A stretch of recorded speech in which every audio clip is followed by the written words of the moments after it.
언제 행복합니까? 언제 행복합니까? 그 철학자 플라톤이라고 하는 사람이 행복의 5가지 조건을 얘기했어요. 첫째가 먹고 입고 살고 싶은 수준에서 조금 부족하면 행복하다는 거예요. 그러니까 가득 찼을 때가 아니라 조금 부족했을 때 행복하다. 또 두 번째가 모든 사람이 칭찬하기에 약간 부족한 용모일 때 행복하대요. 옆 사람하고 행복하시겠습니다. 인사 한번 하시죠. 행복하시겠습니다. 약간 부족한 용모일 때. 세 번째가 자기가 생각한 것의 절반밖에 인정받지 못하는 명예를 가질 때 행복하다. 네 번째는 겨뤄서 한 사람은 이기되 두 사람한테는 질 수 있는 그런 체력이면 행복하다는 거예요. 다섯 번째가 재밌어요. 연설을 했을 때 청중의 절반의 박수만 받을 수 있는 말솜씨면 행복할 거다. 그래서 여러분, 성경의 행복은 과연 뭘까요? 성경적인 행복은 뭘까요? 두 가지를 좀 말씀드리려고 합니다. 첫째는 예수님을 만날 때 행복한 줄 믿습니다.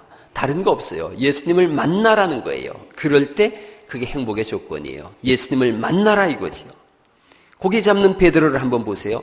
밤새도록 수고했어요. 아주 중요한 말씀이 누가복음 5장 11절에 이런 말씀이 있어요. 누가복음 5장 5절 말씀에 시몬이 대답하여 이르되 선생님 우리들이 밤이 새도록 어떻게 했다는 거죠? 수고하였으되 그 다음 뭐예요? 잡은 것이 없지만은 그게 인생이에요. 밤이 맞도록 수고했어요. 그런데 헛수고예요. 인생에 위기가 있지요. 그 위기 속에서 빈손일 때 예수님을 베드로는 만나요. 그러자 가장 큰 위기가 가장 큰 새로운 인생의 전환점이 된 줄 믿으시기 바랍니다. 예수님 만나는 게 그거예요. 예수님 만나면 악인이 의인 되는 걸요. 저주가 복이 되어지고 지옥이 변해서 천국 되는 줄 믿습니다. 예수님 만나는 것보다 이 세상에 소중한 복은 없어요. 예수님 만나는 사람은 침상에 병상에 누워있을 때도 행복하다고 고백해요. 예수님 만난 사람은 사업에 망했을 때도 행복하다고 고백해요. 예수님 만나면 부유하든 가난하든 질병이 있든 건강하든 그것은 문제가 되질 않습니다. 행불행을 떠나서 예수님 만난 사람만이 행복한 줄 믿으시기 바랍니다.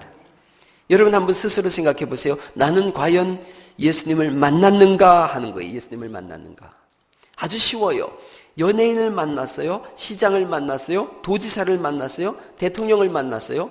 그래도 시끌시끌하고요. 그리고 감동이 있어요. 아이들은 연예인 한번 만나보세요. 그 연예인 만난 거 두고두고 자랑하고 그래요. 저도 그 화장실에서 우연히 어떤 사람 만났는데 나중에 알고 보니까 강호동 씨더라고요. TV로 봤을 땐 몰랐는데 알겠는데 이렇게 직접 보니까 전혀 모르겠는 거예요. 근데 내가 못 알아봤더니 자기가 얘기하더라고요. 자기가 강호동이라고. 그래서 그 얘기 만난 거 내가 두고두고 얘기하고 있어요. 두고두고. 여러분 연예인만 만나도 나 강호동 만났다고 얘기하는데 여러분 예수님을 만났어요. 그런데 아무런 감동도 없고 변화도 없다? 그 사람은 자기가 생각해 봐야 돼요. 나 정말 예수님 만났는가 안 만났는가? 온 천지 만물을 지으신 분이 예수님이신 줄 믿습니다. 우리의 주인 되시는 분이세요. 우리 위하여 십자가를 지시고 우리를 구원하신 분인걸요. 그분을 만났는데 아무런 변화도 없고 감동도 없다? 삶의 변화도 없다? 그런다면 예수님 만났는지 다시 한번 돌이켜 봐야 돼요. 미국에서 실제로 있었던 일이에요. 교회에 권사님인데 유방암이 생겼어요.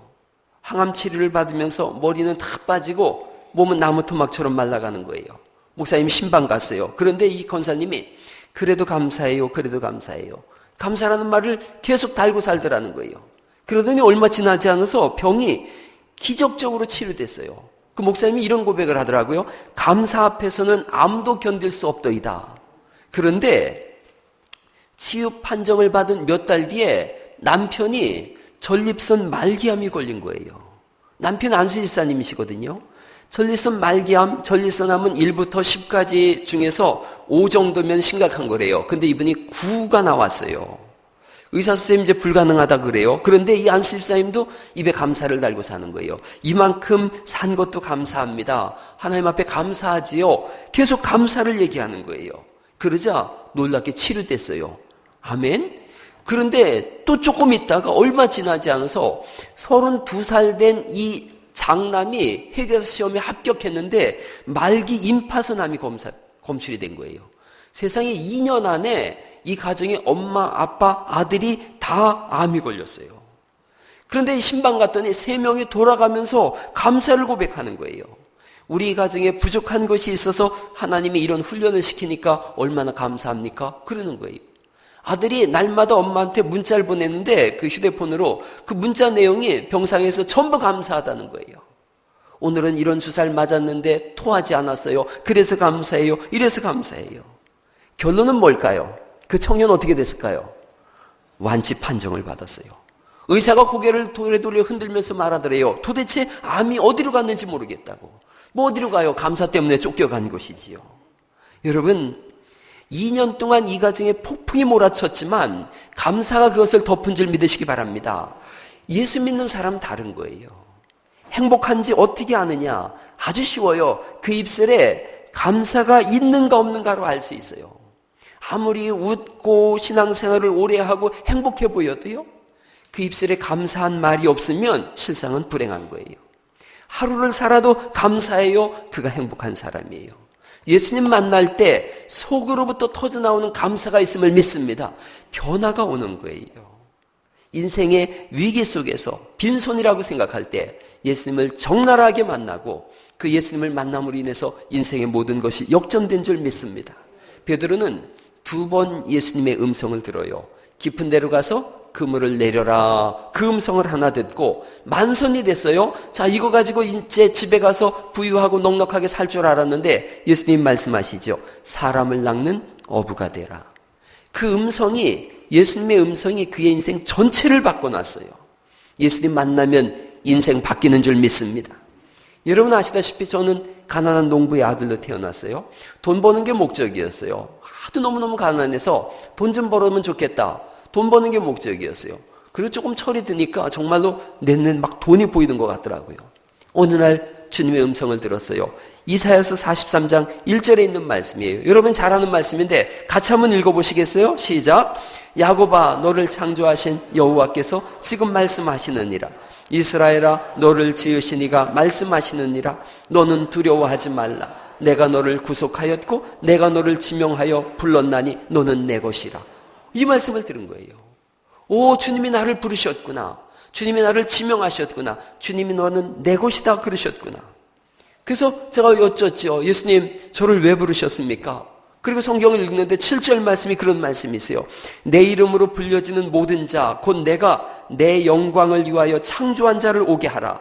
내가 그를 지었고 그를 내가 만들었느니라. 하나님이 지으신 자들을 오게 하는 일에 저를 쓰시겠다는 거예요. 그 순간 제 인생 전체가 다 뒤집어지고 바뀌어버렸어요.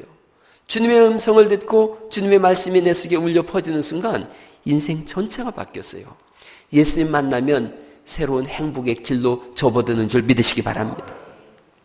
예수님밖에 없어요. 극렬한 부부싸움을 하던 부부가 있었어요. 사실은 가정마다 보면 이 철없는 남편들 때문에 아내들은 거의 미친다는 거예요. 가족 소개하는 걸 이렇게 읽어보면요. 아내가 가족 소개하는데 그렇게 하더라고요. 3남 1녀를 두고 있는데요. 큰아를 키우기가 제일 힘들어요. 말도 제일 안 듣습니다. 그래요. 성장을 딱 멈춘 3살배기예요. 누구 얘기하는 건지 아시겠죠? 예. 그 큰아들들은 반찬을 차려놔도 뚜껑 열린 것만 먹는다는 거예요. 그래서 아주 뚜껑 열리는 거죠. 정리정돈은 죽어도 안 해요. 특히 양말 뒤집어가지고 곱창 만드는 은사가 있다는 거죠. 물건이 바로 코앞에 있는데도 못 찾아요. 옆집 여자 말은 잘 들으면서 내 말은 죽어도 안 듣는다는 거예요. 아파 누워있는데 밥상 차려달라고 그러고 물 떠다달라고 그러고 그러는 거죠. 부부싸움 했어요. 부부싸움 하면 여러분 집에서 지지고 볶더라도 집에서 싸울 수 있길 간절히 바랍니다. 부부싸움 했는데 부인이 집으로 도망갔어요. 친정집으로. 그러면 어떻게 해요? 엄마가 양팔 벌려서 환영하지요. 환영하고 둘이 앉아가지고 사위 성토대회를 열어요. 그 엄마가 분명히 이렇게 얘기합니다. 미쳤니? 참고 살게. 그 다음 내가 뭐가 부족해서 내가 너를 어떻게 길렀는데 애 데리고 여기서 살아라. 그놈 애초부터 글러먹었어. 그러면서 사위를 계속 성토하는 거죠. 참아봐야 소용없어. 돈 있겠다. 직장 있겠다. 뭐가 무서워. 그래서 요즘 사위들의 구호가 자나깨나 장모종 조심 이렇게 얘기한다는 거예요. 이게 본 것 그렇게 뻔하죠, 뭐. 그래서 엄마하고 딸하고 이 집에서 살기 시작했어요. 엄마가 근데 신앙 좋은 분이에요. 교회 가자 그랬어요. 갔더니 딸이 엄마 따라서 교회 갔는데 그날따라 목사님 설교하기를 여자들에게 하는 말씀인 거예요. 아내는 남편을 돕는 배필입니다. 그러더래요. 가뜩이나 부부싸움하고 왔는데 아내는 남편을 돕는 배필입니다. 열이 확 올라왔어요. 그랬는데 해석을 해주더래요. 돕는 배필이라는 말이 이 히브리어로다가 그런 말이에요. 에제르 케네그도라는 말이에요. 에제르라는 말이에요. 돕는다는 말이. 근데 이 에제르라는 말이 어떤 뜻이냐면 하나님이 우리를 돕는다라는 말이 이 돕는다라는 뜻이에요. 그러니까 여자들이 남편을 돕는 것을 성경이 뭐라고 말씀하는 거예요? 하나님이 우리를 돕는 것과 같은 똑같은 도움이라는 거예요. 그러니까 남자들은 어떤 사람이냐? 우리 인생은 어떤 사람이냐면 하나님의 도움이 없이는 절대로 살 수 없는 존재가 우리인 줄 믿습니다. 그래서 하나님이 돕긴 도우시는데 즐거움으로 돕는다라는 말이 돕는다는 에제르라는 뜻이에요. 이 말을 듣고서 여자가 깨달았대요. 남편은 철없고 모자라고 미숙한 존재라는 거예요. 성경적인 의미로 보면. 아내의 도움이 없이는 잠시도 살 수 없다는 거예요. 믿으시면 아멘. 동의를 안 하시는데 여러분들이 한번 마누라가 친정 가봐야지 이게 아멘이 되는 거죠. 이 말을 들었어요, 이분이. 그러자 자기 남편을 생각해 보니까 정말로 그렇더래요. 자기 도움 없이는 잠시도 못 사는 사람이 남편인 거예요. 여보, 우유 어디 있어? 냉장고에 있지. 냉장고 문을 열고서 남편은 우유가 없는데 이래요. 그 아내가 와서 탁 찾아주잖아요. 여자들은 마술사죠. 없는 걸 탁탁 눈앞에 나타내니까. 아내가 생각해 보니까 자기 남편이 오늘도 굶을 거 생각하고 있고 자기 도움이 없으면 아무것도 못하는 거거든요. 이 말씀을 듣는데 이상하게 마음이 고요해지더래요. 복잡하고 어려운 문제가 해결되더라는 거예요. 그래서 우리가 찬송하는 거예요. 주 음성 외에는 더 기쁨 없도다. 할렐루야. 이상한 일인 거예요. 예배 시간에 특별히 뭔가 오는 것도 없는 것 같은데, 특별히 하나님 말씀에 감동도 없는 것 같은데, 그런데 앉아 있으면 이상하게 문제가 해결되어지고 답답함이 풀어지고 마음속에 기쁨이 생겨나고 해결받는 줄 믿으시기 바랍니다. 예수님 안에서 일어나는 일인 거예요. 행복은 예수님 만나는 곳에 있습니다. 주일날 교회 와서 분주함을 멈추고 예수님을 만날 수 있기를 간절히 바랍니다. 고요히 주님을 묵상하세요. 말씀을 천천히 읽어보시고 기도도 깊이 해보시고 찬송도 아주 아름답게 불러보세요. 영혼의 정화가 이루어집니다. 걸음도 천천히 걸으세요. 식당에서 막 안달복달 볶지 마세요. 그래봐야 입으로 들어가면 다 똑같아요. 천천히 해보세요. 너무 크게도 말하지 말고 또 움츠리지도 말고 그냥 하루 종일 교회 안에서 주일날 예수님, 예수님, 예수님 해보세요. 한번 해보세요. 예수님, 예수님. 예. 그러면 행복이 밀려오는 소리예요. 이상한 일이에요. 예수님, 예수님 그러면 마음에 뭔가 이렇게 차오르는 기쁨이 있어요. 행복한 사람과 들뜬 사람은 달라요.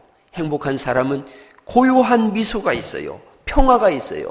예수님 만난 사람은 잔잔한 행복 속에서 사는 줄 믿으시기 바랍니다. 교회는 아픈 사람들이 오는 곳이에요. 그래서 교회는 병원이라고까지 말씀하거든요. 아프니까 소리 지르기도 하고 싸우기도 하는 거예요. 왜 그러냐? 아파서 그러는 거예요. 어떤 분이 그러더라고요. 교회 갔더니 싸움만 하더라. 꼭 싸움만 하는 건 아니지요. 아프니까 소리 지르는 것뿐이에요. 여러분 그런 책 읽어보셨어요? 아프니까 청춘이다. 그거 읽어보셨어요? 사실은 그것보다 더 정확한 제목은 아프니까 교회다. 아프니까 교회인 거예요. 아프니까 교회 오는 거예요. 교회 오면 서로 이해해 줄 수 있길 간절히 바랍니다. 예수님, 예수님 그러고서 상대방을 바라보면 품을 수 있고 이해할 수 있는 거예요. 그래서 좀 지나면 건강한 사람이 되어지고 다른 사람을 섬기는 일꾼이 되어지는 겁니다. 차를 끓일 때 물을 끓이지 않습니까? 물이 막 끓어요. 끓으면 시끄러워요. 그런데 시끄러움을 넘어서면 조용해져요. 물이 막 바글바글 끓다가 그걸 넘었으면 보글보글해져요. 제가 어떤 책을 읽다 보니까 그게 물이 익으면 그렇대요. 물이 끓은 다음엔 물이 익는다는 거예요. 익으면 고요해져요. 신앙이 그래요. 신앙의 성숙이 일어날 때는 막 시끌시끌한 것 같은데 성숙해지면 고요하고 잠잠해져요. 사람이 물로 이루어졌잖아요. 70%가 물인걸요. 끓으면 바글바글해지지만 익어가면서 보글보글해지는 거예요. 우리 교회에 요 정도 숫자가 이 목회학적으로 보면은 끓는 숫자예요. 끓는 숫자. 그래서 이렇게 끓어갈 때는 이게 이제 성장으로 나아가는 시점이거든요. 그러면 마귀도 와서 계속 온갖 술수를 다 쓰고 시험을 주는 거예요. 이걸 잘 넘어서서 익어가는 은혜가 있기를 간절히 바랍니다. 그럼요. 잘 참아야 되는 거예요. 잘 견뎌야 되는 거예요. 내가 끓어서 다른 사람을 되게 하면 안 되는 거거든요. 한번 다 같이 따라해 보세요. 잘 익어갑시다. 그럼요. 예수 믿는 것은 잘 익어가는 거예요. 여러분들은 잘 모르지만 목사는 사실은 다 이렇게 전체를 보면은 알고 있어요. 교회에 나오면서 왜 어려움이 없겠어요? 왜 아픔이 없겠어요? 상처받아서 떠날까 말까 하는 사람이 왜 없겠어요? 목사가 와서 막 다독거려요. 해보자고, 힘내자고, 나는 당신이 꼭 필요하다고. 그래서 기껏 왔는데 거기다 대고 너 왜 그래? 그래버리면 잘 있거라 나는 간다. 그러고 또 나가버리는 거예요. 교회는 익어가면서 칭찬만 하시고 덕담만 하는 은혜가 있기를 간절히 바랍니다. 마음 아프게 하면 안 되는 거예요. 목사가 보기에도 아까운 사람들을 여러분이 마음 아프게 해서 떠나가게만 안 되는 거예요. 어떤 분이 그러더라고요. 목사님이 하도 야단을 안 치니까요. 그러지 마시라는 거예요. 기다려주면 돼요. 자녀 키울 때 혼낸다 그래서 자녀가 되질 않습니다. 기다려주니까 어느 날 와서 잘못했습니다. 그러는 거예요. 기다려줘요. 익어가는 거예요. 주일날 아주 이렇게 영혼의 정화 속에서 푹 익어가세요. 예수님 안에서 푹 익어가세요. 아마존 탐험하는 탐험가들이 그들을 안내하는 원주민들과 함께 간대요. 원주민들이 짐을 잔뜩 싣고서 그들을 안내하는데 가다가는 서고 그런다는 거예요. 또 어느 날은 느릿느릿 가고 그러는 거예요. 그러니까 이 사람들이 돈을 원해서 그러나 그래서 얘기를 한대요. 내가 돈을 더 줄 테니까 좀 빨리빨리 갑시다. 그러자 원주민들은 웃으면서 그렇게 얘기한다는 거예요. 우리가 너무 빠르게 걸어왔어요. 영혼이 우리를 따라오도록 기다려줘야 합니다. 그런다는 거예요. 이 사람들 지혜로운 것 같아요. 주일날은 뭐냐? 너무 빨리 왔어요. 예수님 생각하기도 벅차게 너무 빨리 살아온 거예요. 주일날만이라도 멈춰서서 예수님을 하루 종일 생각할 수 있길 간절히 바랍니다. 주일에 바쁜 사람 어리석은 사람이에요. 주일에는 시끄럽게도 하지 마세요. 다투지도 마세요. 주님과 하루 종일 교회에 앉아 있으세요. 영혼을 돌보는 날 될 수 있기를 간절히 바랍니다. 행복은 그거예요. 영혼 돌보는 거예요. 예수님 만나서 내 영혼을 예수님 앞에 내려놓는 거예요. 오래전에 한 10여 년 전이었어요. 예배가 다 끝났어요. 일어나서 축도를 했어요. 그리고 후주가 쭉 나오는데 사람들은 이제 마궁성웅성하고 이렇게 나가는데 한 분이 꼼짝을 않고서 이렇게 손을 모으고서 눈물을 쭉 흐리고 있더라고요. 그 눈물이 그 영혼이 행복해서 흐르는 눈물인 거예요. 여러분 주일날은 그런 은혜가 있기를 간절히 바랍니다. 이렇게 막 불이 나게 내려가 봐야 밥 조금 5분 10분 일찍 먹는 것밖에 더 있겠어요. 그냥 편안하게 후주가 다 끝날 때까지 그렇게 서서 예수님을 묵상하고 또 식사하고서도 올라오셔서 여기 앉아서 성경도 천천히 읽고 그렇게 하세요. 예수님 만나는 것밖에 없어요. 그런 찬송이 있지요. 인생길 험하고 마음 지쳐 살아갈 용기 없어질 때 너 홀로 앉아서 낙심치 말고 누구에게로 나오는 거예요? 예수님 품으로 나오시오. 우리 이 찬송 같이 한번 불러보시죠. 1절만 한번 불러봐요. 인생길 험하고 마음 지쳐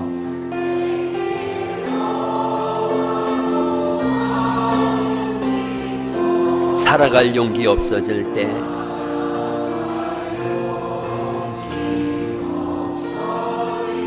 너 홀로 앉아서 낙심치 말고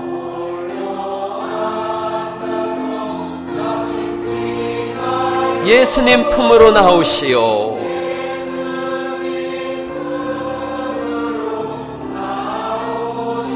예수님은 나의 생명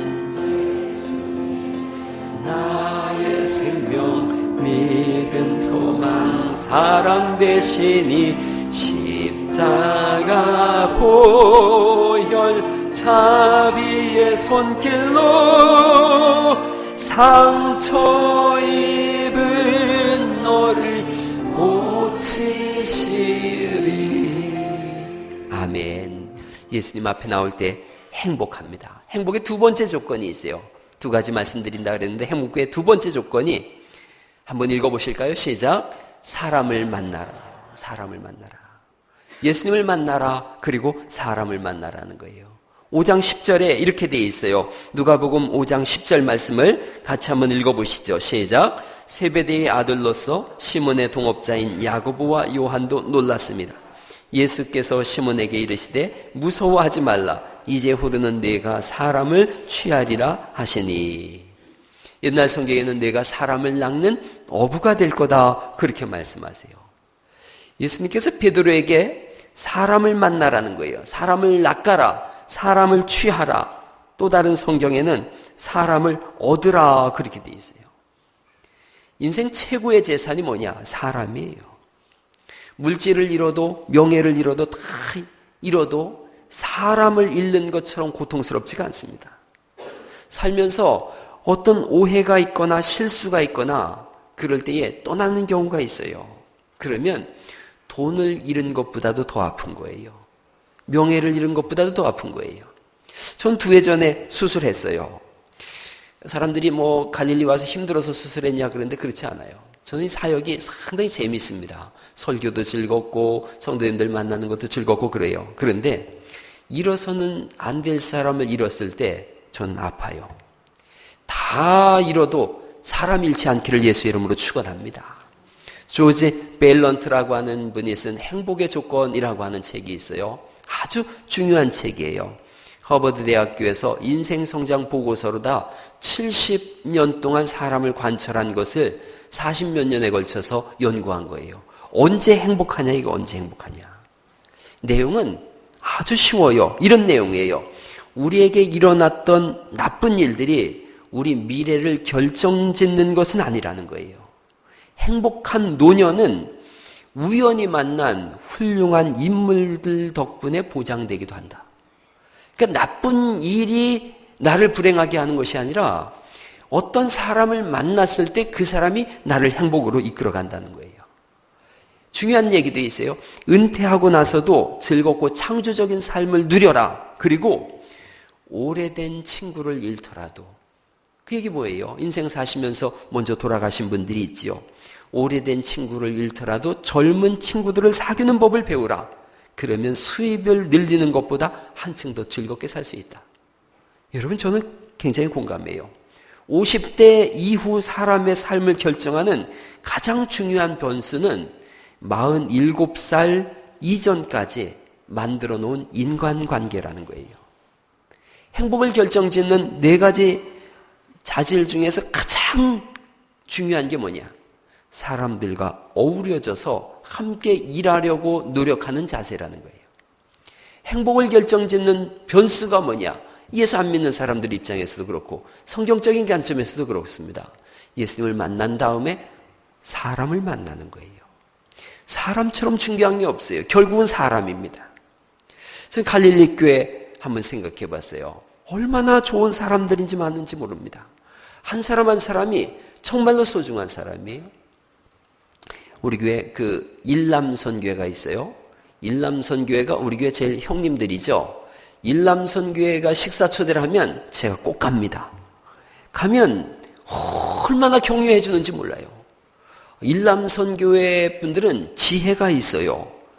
제일 엉아들인데도 막 저를 막 이렇게 상석에 앉혀놓고 막 먹여요. 막 먹이고 뭣도 잘하고 뭣도 잘한다 그러고 막 그래요. 또 회의하지 않습니까? 우리가 회의 때 난처한 질문하면 목사 당황한다고 미리 와서 조용하게 이렇게 질문을 해요. 목사님, 제가 이런 거 궁금한데요. 회의 때 요구하면 어떨까요? 미리 당황하지 않도록 질문을 해요. 그래서 저도 준비하고 또 대화도 하고 그래요. 제가 고맙고시오, 안 고맙고시오? 아이고, 고맙죠. 그래서 302로 방을 준비해 놨어요. 그래서 일남선계 방을 따로 하나 이렇게 쫙 해놨어요. 부흥되는 소리인 줄 믿으시기 바랍니다. 부흥되는 소리. 제가 생각해도 10몇 살 저보다 많은 분들인데 앉혀놓고 목사님은 때로는 우리 친구고 우리 스승이고 영적인 아비고 막 그래요. 그리고 우리가 목사님 뒤에 다 울타리처럼 있습니다. 걱정하지 마시고 마음껏 하세요. 아이고 얼마나 든든한지 몰라요. 갈릴리 사람들, 우리 교회 가족들 정직한 사람들이에요. 난 여러분들의 진심을 알고 있어요.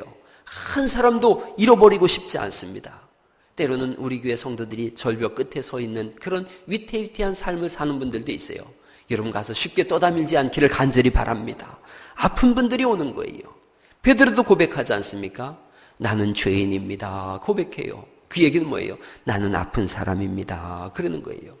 교회는 그런 분들 끌어안고 함께 울고 함께 웃는 곳인 줄 믿습니다. 교회가 그런 거예요. 좋은 친구 사귀세요. 제가 가만히 생각해 봤어요. 가장 소중한 것, 가장 진리는 초등학교 가기 전에 배우더라고요. 초등학교 가기 전에 여러분들도 친구 사귀라고 자녀들한테 뭐라 그래요? 친구는 소중한 거다. 친구 잘 사귀라. 그 유치원에 가서 제일 아주 복음성가 중에 복음성가, 유치원생들이 배우는 복음성가가 있어요. 너하고 나는 친구 되어서 사이좋게 지내자. 새끼손가락 고리 걸고 어떻게 해요? 꼭꼭 약속해. 싸움하면은 친구 아니야. 새끼손가락 고리 걸고 꼭꼭 약속해. 그리고 3절이 좋아요. 맛있는 거는 나눠 먹자고. 혼자 먹으면 친구 아니야. 그러는 거 있어요. 제가 동영상 준비했는데 오후 예배 때 꼭 보여드릴게요. 오후 예배 때 이렇게 막 싸움하면은 친구 아니야. 이런 아주 기가 막히게 재밌는 지금 볼까요? 아 그래 다 오후에 보죠. 보고 싶은 마음이 없는 거죠 지금. 예. 아 그래 한번 틀어봐봐요 그러면. 아 이거 틀어보면 따로 하는 거지 뭐. 오늘은 다 애기들 대자 그랬으니까 한번 틀어봐봐요.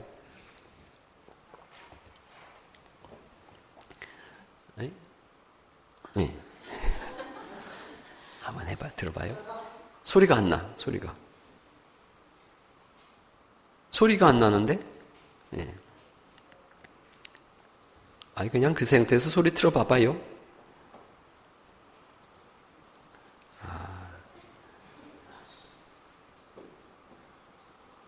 아유 그래요. 뭐 이렇게 노래해봐요 우리가. 좋게 지내자 새끼손가락 고리 걸고 꼭꼭 약속해 싸움하면은 친구 아니야 사랑하며 지내. 아이고 하도 오래돼가지고 뭐 아유 좋습니다. 한번 해봐요. 같이 한번 해봐요. 쓴 것은 나눠 먹으며 서로 돕고지.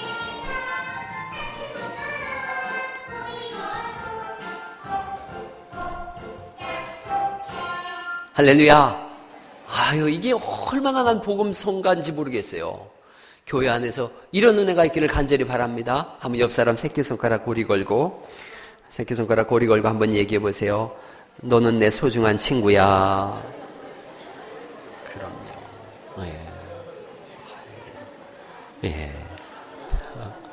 예수님을 만나고 그리고 사람을 얻는 은혜가 있기를 간절히 바랍니다. 사람이 해답이에요. 예수님은 하나님의 일을 천사에게도 맡기지 않고 사람에게 맡기신 줄 믿으시기 바랍니다. 제가 여기 왔는데 우리 이동춘 목사님이 저한테 그러시더라고요. 갈릴리 목사는 혼자 밥 먹는 거 아닙니다. 그러시더라고요. 혼자 점심 먹는 사람은 갈릴리 교회 목사 아니래요. 그게 무슨 뜻이에요? 사람 사기라는 거예요. 사람 사기라. 저뿐이겠어요? 이 말이 우리 모두에게 필요한 말이에요. 제일 맛없는 밥이 언제 먹는 밥이에요? 뭐 어떤 밥이에요? 혼자 먹는 밥이에요. 조금 좀 맛있는 밥이 뭔지 아세요? 다른 사람이 밥 사줘서 같이 먹는 밥이에요. 제일 맛있는 밥이 뭐예요? 내가 밥 사서 함께 먹는 밥인 줄 믿습니다. 그게 친구인 거예요.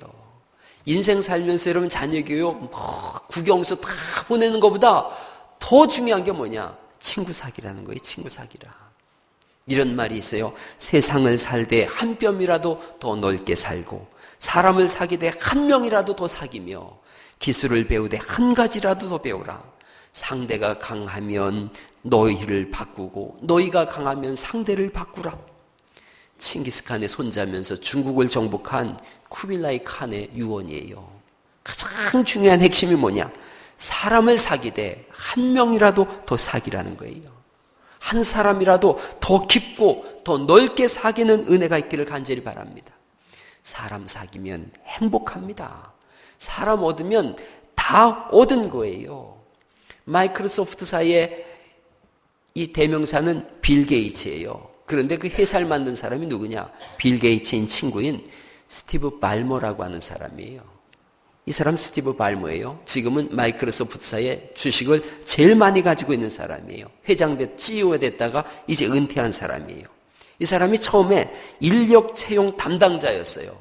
고용 정책을 이 사람이 만든 거예요. 이 사람의 말을 제가 읽어볼게요.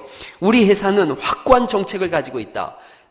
탁월한 능력을 가지고 있는 사람을 만나면 고용 예산 따위는 생각하지 않는다. 즉시 고용한다. 그 다음 말이 중요해요.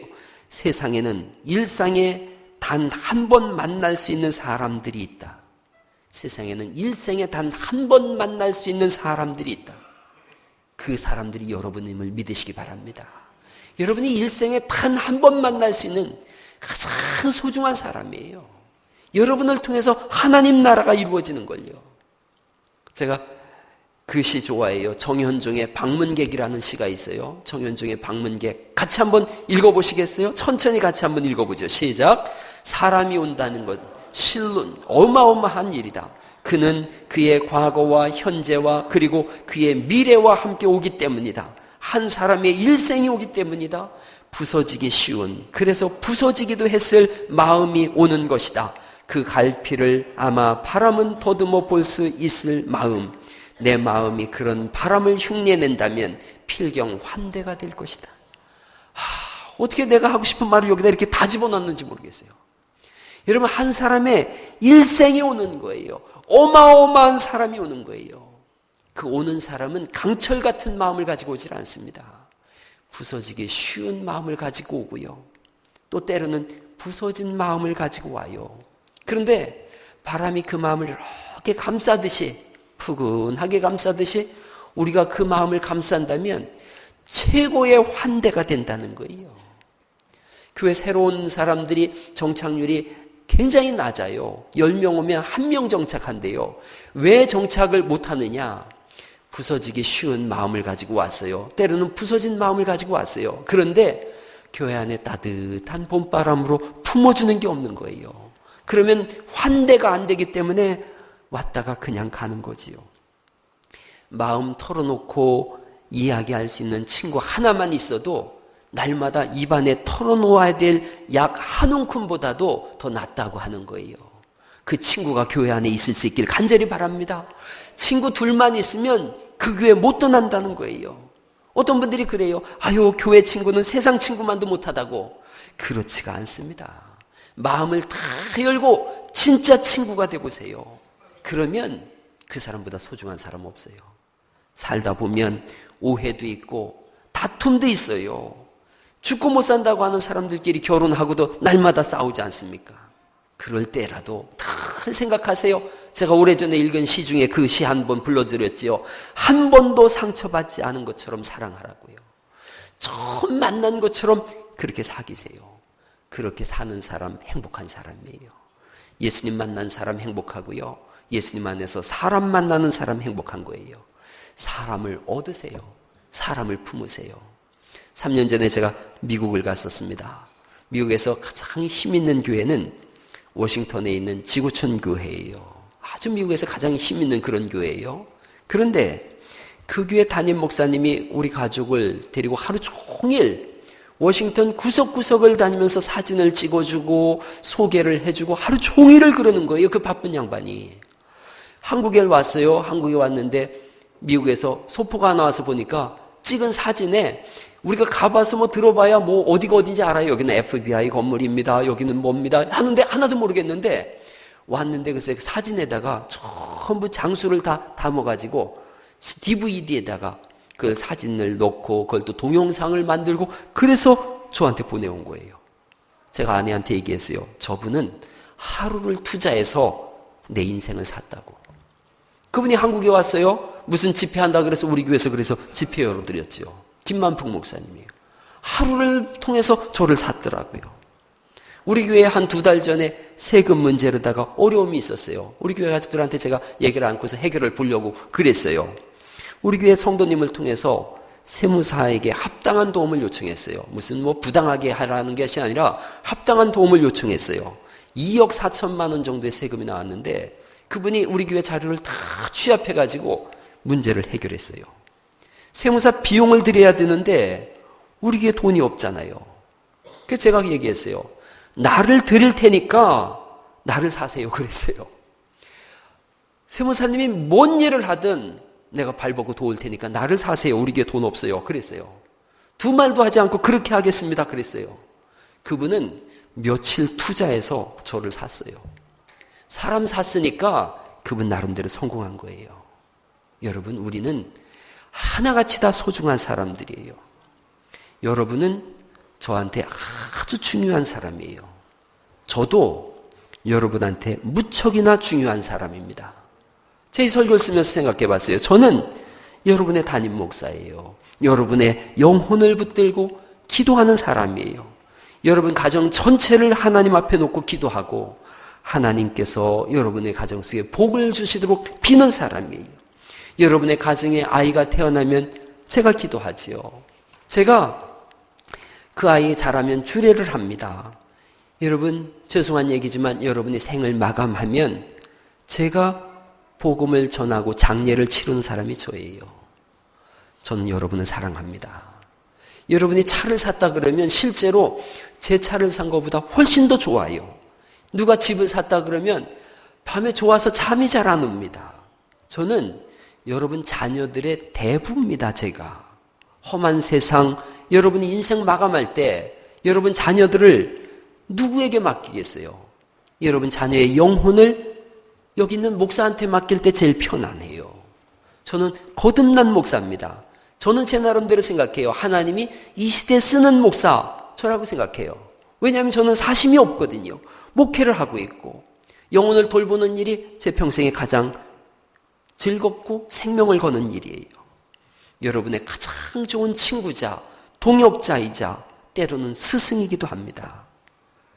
제가 여러분에게 가장 중요한 사람이에요. 거꾸로 저에게 있어서도 여러분 한 분 한 분이 말할 수 없이 중요한 분이에요. 제가 어제 설교 쓰고서 그 노래를 탁 틀어서 목양실에서 들었어요. 내가 만약 외로울 때면 그러면서 그 노래를 불렀어요. 누가 내 위로가 될까? 내가 만약 서러울 때 내가 만약 서러울 때는 내가 눈물이 되리라. 나는 너의 영원한 형제고 나는 너의 친구다. 나는 너의 영원한 노래고 나는 너의 기쁨이다. 내가 외로울 때 누가 나의 친구가 될까? 마지막이 뭐예요? 여러분이에요. 사람을 기억하세요. 한 사람도 놓치지 마세요. 교회 안에서 때로는 오해가 생겨서 다퉈질 때라도 꼭 기억하세요. 저 사람은 내 소중한 가족이다. 그리고 묻어가면서 지내다 보면 세월이 오래 지나다 보면 다 해결되고 풀려지게 돼 있어요. 여러분은 가장 소중한 하나님의 자녀면서 우리 교회의 가족 공동체인 줄 믿습니다.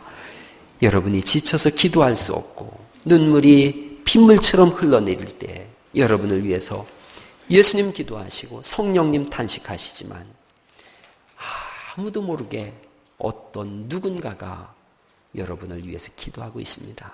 그것이 때로는 목사일 수 있고 교회 직분자일 수 있고 내가 이렇게 스쳐 지나간 교회 성도인데 여러분의 아픔을 알고 기도해 주는 사람이 있습니다. 꼭 기억하시고 하나님 앞에서 행복을 만들어가는 은혜가 있기를 축원합니다.